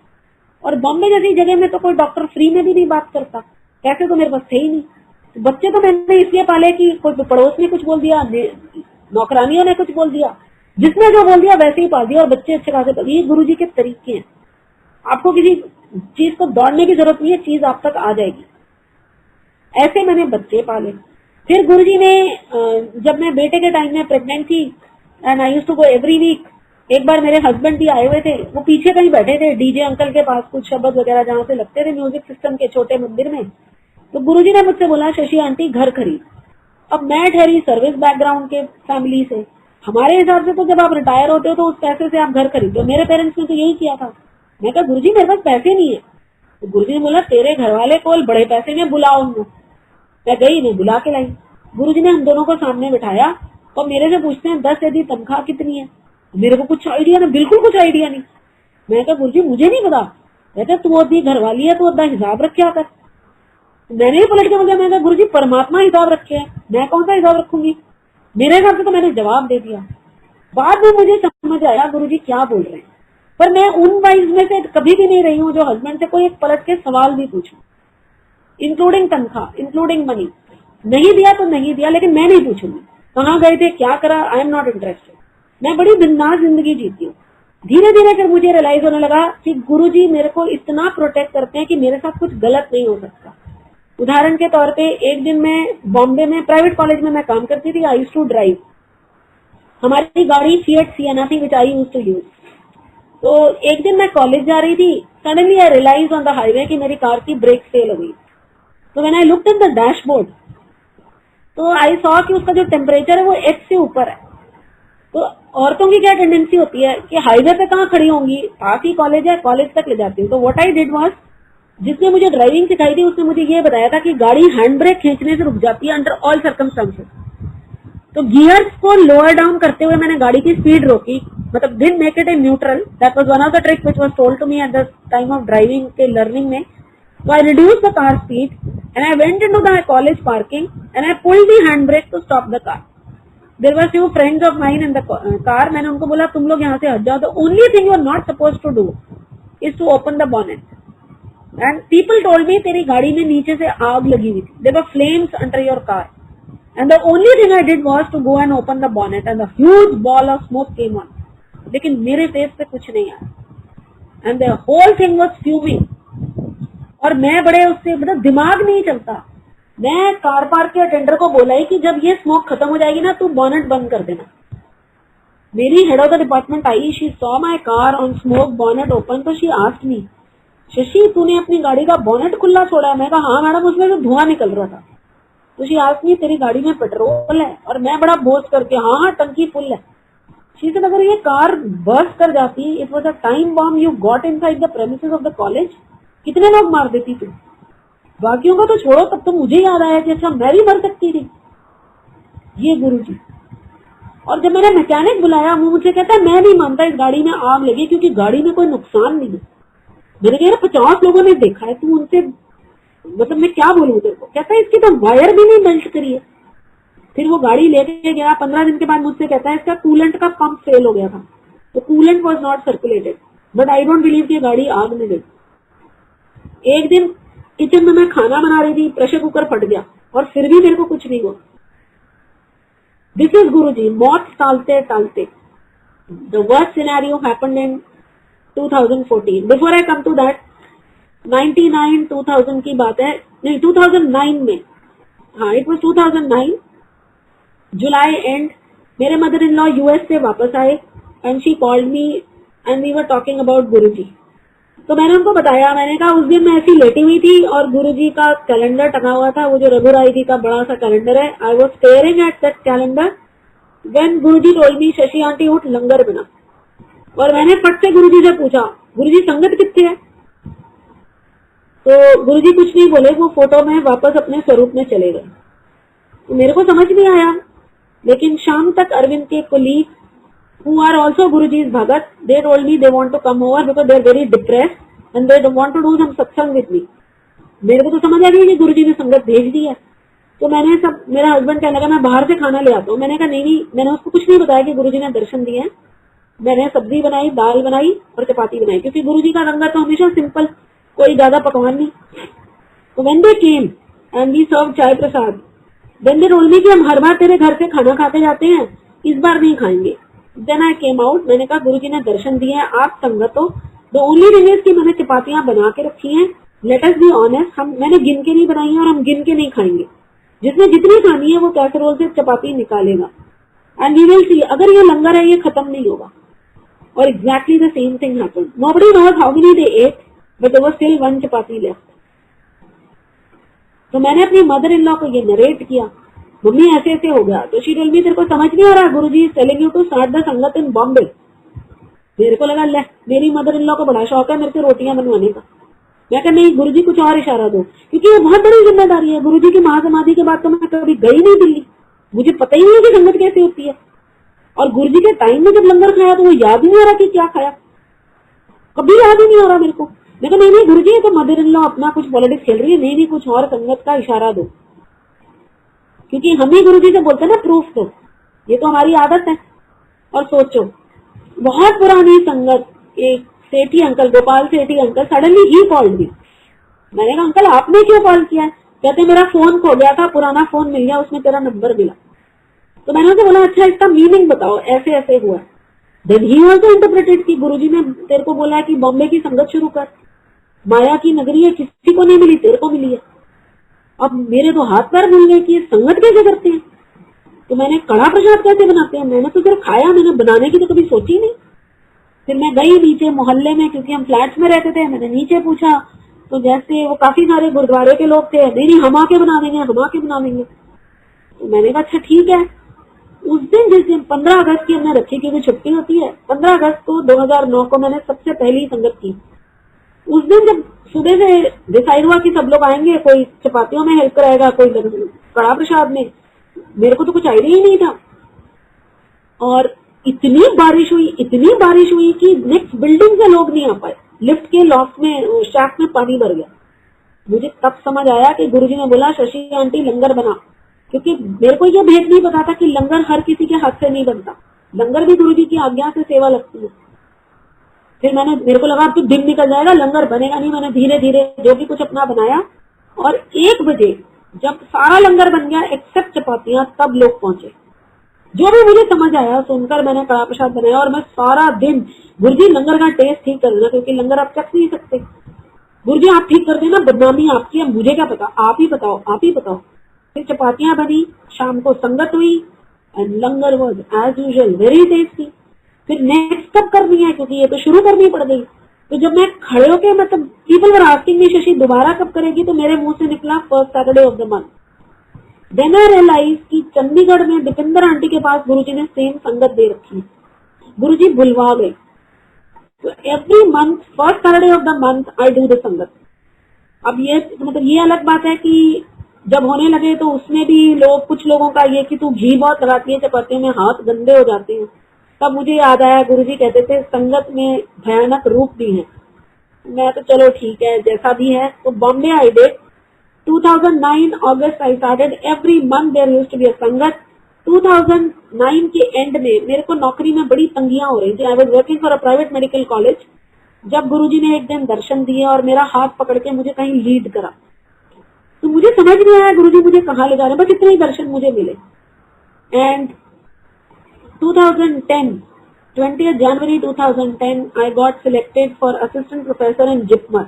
ये एम्स और पीजीआई के टक्कर का हॉस्पिटल है साउथ ऑफ इंडिया में।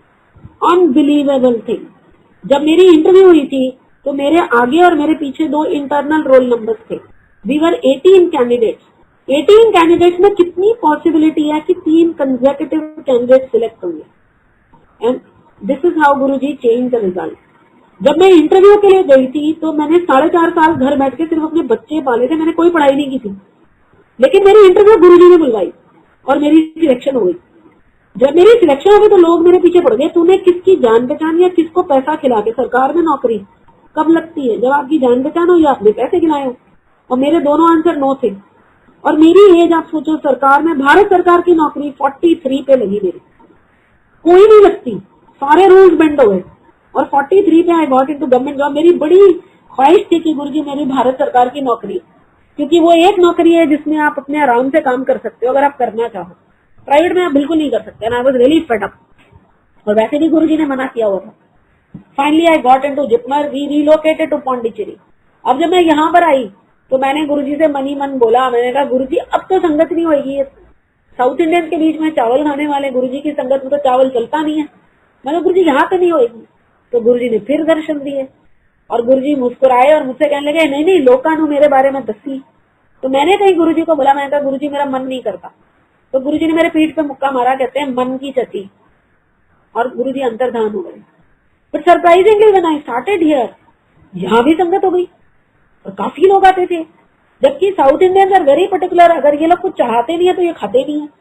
बड़ा मुश्किल हुआ मुझे ये बताना कि यहाँ चढ़ा नहीं सकते आप, क्योंकि गुरु जी की बरकत होने लगी। आप सोचो, मेरे घर का अन्न नहीं खत्म होता। मैं लंगर बनाती थी, मेरे को लगता था कल सुबह जाके राशन लेकर आऊंगी, तो रात में गुरु जी बोतलें भर देते थे। मेरा gas cylinder with langar with regular 4 family members की कुकिंग 6-6 महीने चलता है। मेरा सिलेंडर खत्म ही नहीं होता। 6 महीने बाद मैं गुरुजी को बोल रही होती हूँ, गुरुजी सिलेंडर खत्म करो, नाम कट जाएगा गैस एजेंसी से। 2 एसी लगाए हैं, मेरा इलेक्ट्रिसिटी बिल इतना कम आता है कि नेबर मुझसे लड़ने लगे, तुम्हारे इसमें क्या हो रहा है। मैं आपको सिर्फ ये बता रही हूँ, सतयुग में सुनते थे कि बरकत होती है, लेकिन मैं तो आज भी देखती हूँ। और मजाल है कि एक पैसा यहाँ आ जाए, क्योंकि मुझे भी ये पता है कि ये बरकत तब तक है जब तक कुछ चढ़े नहीं। और गुरुजी के जब मैंने लास्ट में देखा था तो मुझे ये पता था गुरुजी ने फूल लाने से भी मना कर दिया। तो बड़ी मुश्किल से यहाँ पर ये कॉन्सेप्ट बना है कि कुछ नहीं लाना, सिर्फ ये लंगर चख के जाना है। और खुला लंगर होता है, सेवादार जिसने करनी हो, नहीं तो गुरुजी मेरे को उठा देते हैं 2-2:30 बजे, चल उठ चपातियां बना ले। और ड्यूटी नहीं मिस करनी होती है। 8 बजे I am at my work, 1 बजे क्योंकि हाफ डे होता है, 1 बजे मैं हॉस्पिटल से आती हूँ, फिर मैं बचा हुआ लंगर बनाती हूँ और शाम को संगत होती है। और गुरुजी इतनी बैटरी रिचार्ज करते हैं कि मैं थकती नहीं हूँ। 2-3 बजे तक जब मैं सारे लंगर के बर्तन, स्टील के बर्तन में होते हैं, कोई डिस्पोजेबल नहीं होते, कोई चम्मच नहीं लगता, और खुला लंगर होता है, आप जितनी मर्जी चपातियां खाओ, कोई रिस्ट्रिक्शन नहीं होती, सर्व रिसर्व होता है और लंगर खत्म नहीं होता। अब ये लोगों को, और उनको म्यूजिक बड़ा अच्छा लगता है, वो सिर्फ शब्द सुनते हैं चाहे समझ नहीं आए, बट दे हैव हैप्पीनेस। लेकिन मैं ये देखती हूँ मेरे घर में कितनी बरकत कर दी गुरुजी ने। तो जब ये संगत शुरू हुई और पांडिचेरी आई, सडनली एक दिन ना मेरा हस्बैंड बड़ी क्लासिकल एक टेबल यहाँ पे ऑरोविल से खरीद लाया। मैंने उसकी शक्ल देखी, मैंने कहा इस टेबल का क्या करना है। कहता है ये तो सेंटर की कॉफी टेबल है। पता नहीं क्यों मेरे दिमाग में, मैं कहा नहीं ये गुरुजी की टेबल है, बड़ी डिजाइनर टेबल है वो, नेचुरल वुड के कट से। एंड देन आई डिसाइडेड कि गुरुजी का एक बड़ा स्वरूप लगाना है। और मेरे लिए तो हर स्वरूप में गुरुजी बहुत बड़े होने चाहिए, बहुत बड़े। गुरुजी मीन्स लाउड म्यूजिक, गुरुजी मीन्स बिग स्वरूप। तो मैं ना फोटोशॉप में गई एंड गुरुजी की एक लाल चोले में फोटो मेरे पास थी, and I told that fellow इसको फुल साइज स्वरूप बना दो। तो ही टोल्ड मी इसके पिक्सल खराब है, इसमें इतना अच्छा नहीं आएगा।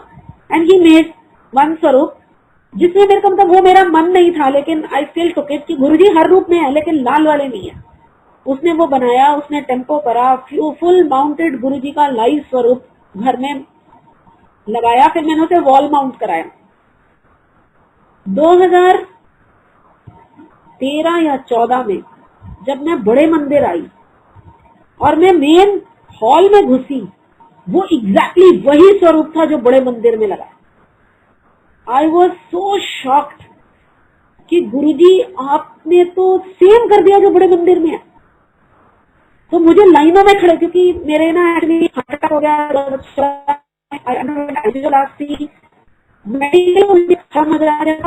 फिल्म बता दिया, और डॉक्टर अपने देखकर एक टाइम बॉम्ब की तरह मुझे ट्रीट करते हैं। कोई मुझसे बात नहीं करता कि भाई पता नहीं कब मर जाएगी। हेल्थ वाइज जो टेस्ट करते हैं, मेरा कार्डियोलॉजिस्ट बहुत डरता है मुझसे कहता है यार 48 घंटे में तो मर जाना चाहिए था।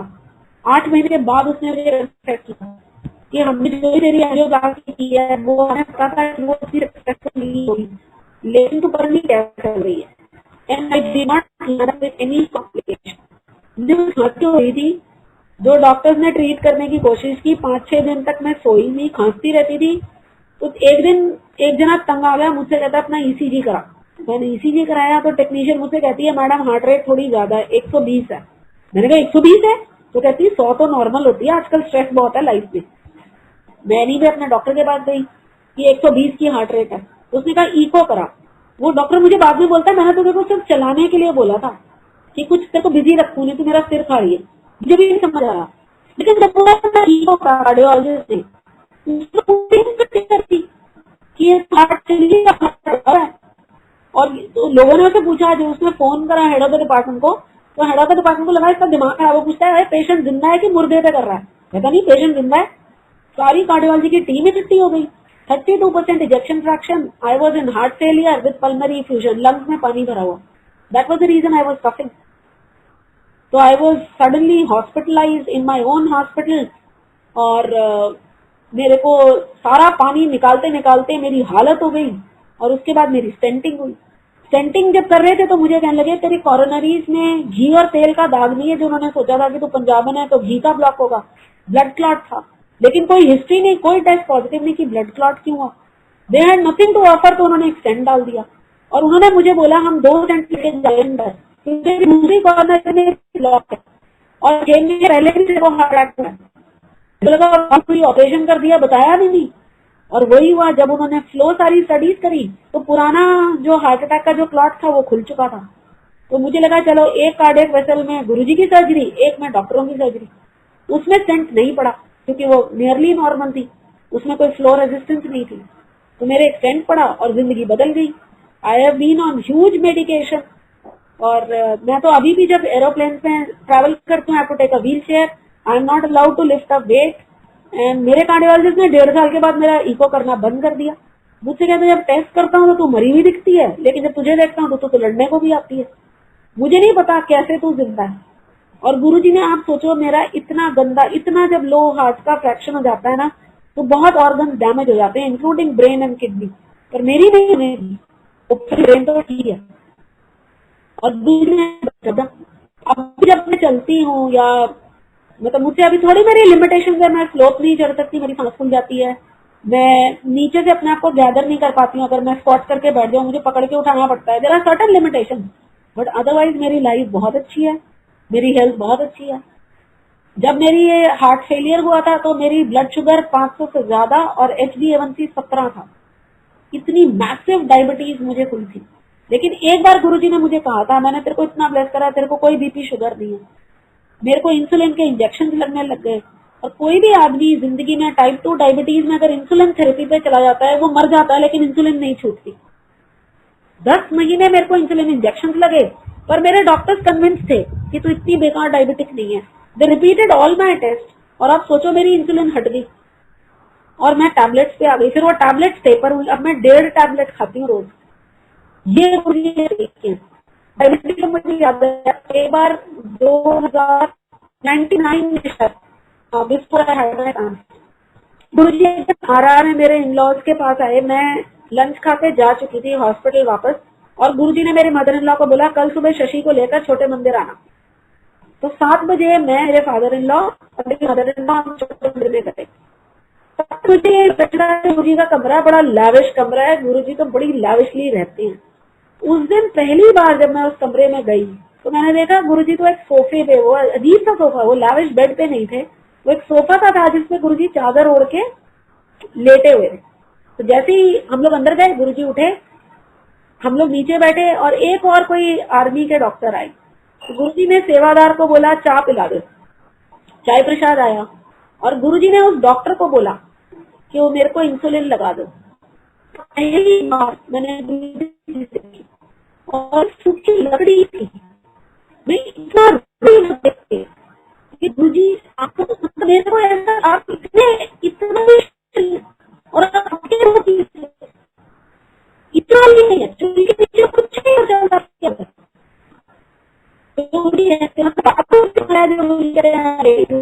कोई आंधी सही नहीं है, ये सब ना तो कुछ नहीं बोले, सिर्फ चाय प्रसाद पिलाया और वापस भेज दिया। वो इंसुलिन जब मुझे लगनी शुरू हुई, then I realize how painful it is.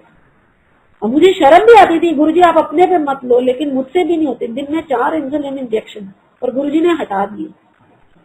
गुरुजी ने एक दिन जब पंचकुला आए हुए थे, दोपहर को मैं बर्तन धोकर जा रही थी, मेरे हाथ में दर्द हो रही, काफी बर्तन घसे थे मैंने, पता नहीं मेरे को हो जाती थी, तो उस दिन वही दर्द हुई थी और मैं पैरासिटामोल खाने को जा रही कमरे में।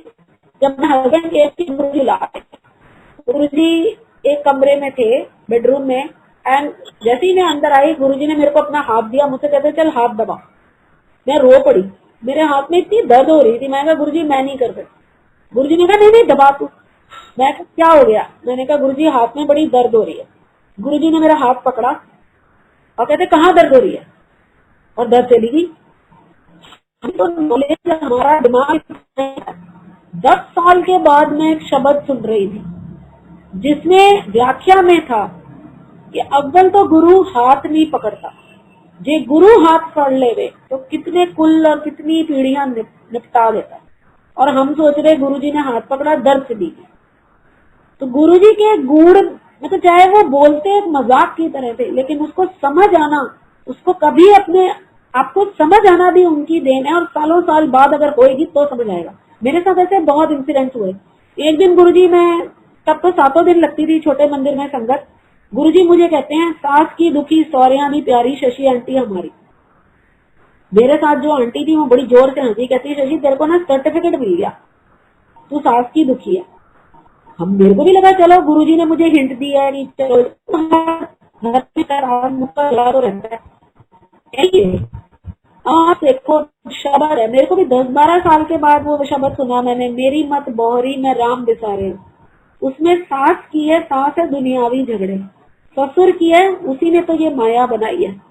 हर इंसान की जिंदगी में 5 झगड़े होते हैं। तो चाहे मैं दुनियावी चीजों में दुखी रहूंगी लेकिन मैं परमात्मा की प्यारी हूँ, सोच के मुझे बड़ा अच्छा लगा। और गुरुजी ने एक बार मुझे ये भी बोला था, मतलब दर्शन दिए थे गुरुजी ने। एक्चुअली क्या था, my mother had shifted to US और समहाउ उनको वो था कि यार अब ये लड़की वापस नहीं आनी चाहिए। तो she made it very clear to me कि तुम्हें वापस कभी नहीं आना, जो भी होगा वहीं निपटना। तो जब वो इंडिया भी आती थी ना यूएस से, तो वो कई बार मुझसे बिना मिले चली जाती थी। और मैं बड़ा रोती थी अपनी कि यार फादर है नहीं, मदर भी नहीं मिलना चाहती, मैं ऐसा क्या मांग रही हूँ उनसे। मैं बहुत रोती थी। तो एक दिन दर्शन दिए, उसके ऊपर एक आदमी बैठे साइकिल चल रहा है। तो वो जो साइकिल चल रहा है उसके पहिए देखे, वो सब वो पहिए जैसे चाकू की धार निकालते हैं, वो पहिए से शार्प करते हैं, मेटल के पहिए। और जब वो साइकिल चला रहा है तो वो जो पेड़ की सूखी डंडियां हैं वो कट कट के गिर रही है। और जो इंसान साइकिल चला रहा है वो गुरुजी। तो गुरुजी ने, मैंने जब गुरुजी को रिकॉग्नाइज किया तो आई लुक्ड एट हिम, तो he told me Shashi aunty बंधन खोल, एवं मोक्ष मिलता है, सारे बंधन खोल। तो मेरे दिमाग में आया गुरुजी मैं अपने बंधन कैसे खोल दूंगी, ये तो आप ही खोलोगे, ये तो आप ही खोलोगे। कोई इंसान अपने बंधन कैसे खोल सकता है, वो बना तो लेता है लेकिन खुलते कहाँ है, मौत भी हो जाती तो भी नहीं खुलते। तो गुरुजी ने मेरे को उस रास्ते ले आए जहां पर अक्सर चीजें, मतलब मेरे जो कोलीग्स है ना वो भी मेरे को बोलते हैं यार तू किसी पॉलिटिक्स में नहीं पड़ती, किसी के लेने देने में नहीं पड़ती, तू करती क्या। और मुझे यह पता है कि 2 लोगों में झगड़ा और दुनिया में क्या खबर हो, मुझे 99% चीजें नहीं पता होती अनलेस कोई आके मुझे ठोक ठोक के बताए। वो भी जनरली मैं सुनती नहीं हूँ, क्योंकि ना निंदा कर सकते हो ना निंदा सुननी चाहिए, तो फिर बचा क्या। अच्छा तो कोई दुनिया में बोलता ही नहीं है, तो मैं तो इन चक्करों में पड़ती नहीं कोई किसी से क्या कर रहा है। हाँ एक बार गुरुजी ने मेरी सास को बोला था शिव पुराण पढ़ा करो, मैंने ओवर हियर किया तो मुझे लगा ऐसा क्या लिखा है शिव पुराण में। तो गुरुजी हमेशा कहते थे शशि आंटी एक्सप्लेनेशन वाला माइंड। मैं भी चली शिव पुराण खरीदने कि भाई पूछ तो सकते नहीं लेकिन पता तो कर सकते हैं। तब मुझे रियलाइज हुआ शिव पुराण कोई बुक नहीं है, शिव पुराण वो ग्रंथ है जो आपको गुरुजी की आज्ञा से मिलता है। और मैं कोई भी ग्रंथ या कोई भी चीज हिंदी के अलावा नहीं पढ़ सकती, मैं इंग्लिश में नहीं पढ़ सकती ये सब कुछ। तो मैं शिव पुराण हिंदी का, ये तो सबको पता है कि गीता प्रेस गोरखपुर की दुकान है जो सबसे फेमस ये पुराण वगैरह लिखती है, और उनकी दुकानें बिरला मंदिर में होती है।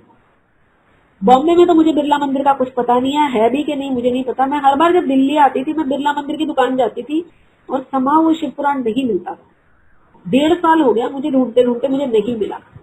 फिर वही होता है अपनी अरदास गुरुजी के पास। मैंने गुरुजी से बोला गुरुजी महाशिव पुराण तो दिला लो। एक दिन मैं सुबह, शाम की हमारी राजधानी थी तो गो बैक टू बॉम्बे, मैं सुबह 7:30-8 बजे बिरला मंदिर पहुंच गई कालीबाड़ी। दुकान खुली भी नहीं थी। जब दुकान खुली और मैं बाहर बैठ के सिर्फ एक ही चीज प्रे करी थी, गुरुजी आज खाली हाथ वापस मत करना, आज तो ब्लेस कर ही दो। जिंदगी में ऐसा कुछ नहीं है जो आपके लिए अदेय है। मैं क्या मांग रही हूँ, एक महाशिव पुराण ही तो मांग रही हूँ। तो मेरे को मिल गई अरदास। गुरुजी हमेशा देते हैं, कभी कोई खाली, मैं तो कभी गुरुजी के दरबार से खाली नहीं आई हूँ, कभी भी। महाशिव पुराण मिल गई, हम राजधानी में चढ़ के वापस आए। 2 बच्चे सामान और महाशिव पुराण पैक कर रहे थे। और जब हम बॉम्बे में स्टेशन पे होते तो टैक्सी की स्ट्राइक थी, तो एसटी की जो बसेस होती हैं, क्योंकि we used to live short of Bombay Pune express way, हम उस बस में चढ़े। वो हाईवे पे छोड़ देगी, फिर अंदर घर चले जाएंगे। जब बच्चे सामान और सब कुछ लेके मैं उतर गई और बस चल पड़ी, तब मुझे लगेगा महाशिव पुराण वो बस के शेल्फ में रह गया ऊपर, बच्चे नहीं उतारे और मैं उस बस के पीछे दौड़ी, क्योंकि महाशिव पुराण आपकी किस्मत में गुरुजी देते हैं तो आता है, नहीं तो नहीं आता। और ये मेरा लास्ट अटेम्प्ट था, मैं दौड़ी, और जब मैं दौड़ी बस रुकी, मुझे महाशिव पुराण मिला। मेरा कहने का मतलब है मेरी तकदीर में नहीं था, लेकिन वो हाथ से निकल गया, फिर भी गुरुजी से मांगो सब मिलता है। मैंने रोज महाशिव पुराण पढ़ना शुरू किया। There has to be a discipline in life. Guruji ने हमेशा कहा है कि पहली 4 रीडिंग आपको समझ नहीं आएगा, और वही होता है। अब जब मैंने पढ़ना, फिर गिनती छूट जाती है, क्योंकि आप कितनी बार गिनोगे आपने कितनी बार पढ़ा है, आपको पढ़ना है आप पढ़ते हो। अभी रिसेंटली मैं शिव जी पार्वती जी का मृत्यु के बारे में प्रसंग पढ़ रही थी कि पार्वती जी ने शिव जी से पूछा कि आपने मृत्यु देवता को भी, काल देवता को भी श्राप दिया था, लेकिन उसने आपकी भक्ति करी तो आप इतने भोले हो कि आपने उसको माफ कर दिया। तो ऐसा कौन सा उपाय है जिसमें काल नहीं आता? ऐसा कौन सा एक उपाय बताइए जिसमें काल के ग्रस्त नहीं होते? तो भगवान शिव जी कहते हैं कि ये काल से ग्रस्त ना होना तो देवताओं को भी नहीं दिया मैंने, देवता ऋषि मुनि इंसान किसी को नहीं दिया। गुरु जी की महिमा देखिए जो महाशिव पुराण में मेरे को समझ आई। शिव जी उसमें कहते हैं पार्वती जी से कि काल को जीतना सिर्फ योग विद्या से हो सकता है, और वो योग बड़ा मतलब उसमें डिस्क्राइब किया है कि जब सब लोग सो जाते हैं तो आप तर्जनी उंगली से अपने दोनों कान बंद करो, और तब आपके अंदर एक नाद उत्पन्न होता है। एक ये जो नाद आता है, ये ना कोई अक्षर है, ना कोई मंत्र है, ना कोई म्यूजिकल इंस्ट्रूमेंट, उसमें दुदुम्बी और पता नहीं बांसुरी और ऐसे 9 इंस्ट्रूमेंट्स की डिस्क्रिप्शन है कि इनसे रिलेटेड नहीं है। जैसे हम कहते हैं ना कि गुरुजी आप कौन, मेरे को मन में हमेशा होता है गुरुजी आप कौन सा पाठ करते थे। लोग कहते हैं हमने ओम सुना है, गुरुजी के अंदर ओम का पाठ चलता है, और जो हमने सुना है वो ओम जो हमें सुनाई दे रहा है, आई डोंट थिंक वो ओम रहा होगा। लेकिन महाशिव पुराण में लिखा है कि वो एक अजीब सा नाद उत्पन्न होता है, जिसमें आगे वो लिखता है कि मेघ गर्जना की जैसी वो आवाज होती है, the closest we can resemble. तो आप सोचिए कि गुरुजी के अंदर वो पाठ चलता है, और वो